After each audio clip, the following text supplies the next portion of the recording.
Even in a state used to wildfires, the level of devastation in Los Angeles is jarring. Entire neighborhoods, more than 10,000 homes and other structures, have been destroyed over a 25-mile expanse by several deadly wildfires in just 3 days. Around a third of the Kenneth and Hearst fires have been contained so far. They have already caused unprecedented damage to the communities in Malibu. The Palisades fire nearby stands at around 8% contained, while the Eaton fire north of LA, which has consumed neighborhoods in Pasadena and Altadena, has not been contained at all. In areas of Altadena where fires have been extinguished, some return to their homes to find nothing but smoking rubble.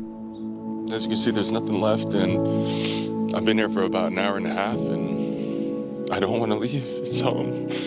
So I really can't put it into words. Everything that we know and love is gone. Not just this house, my whole city gone, man. The whole thing, like everything, my whole neighborhood, everything that I grew up to love and know.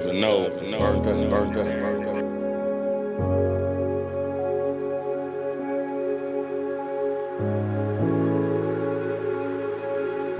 And out of control around Los Angeles, with more high winds forecast into tomorrow. Almost 180,000 people have been ordered to leave their homes so far. And this is what the flames are leaving behind. Entire neighborhoods completely destroyed, everything gone. Only the charred remains of trees have been left standing. The first fire to erupt was on Tuesday in the Pacific Palisades neighborhood. It spread rapidly. Look at how fast it moved in just 5 hours.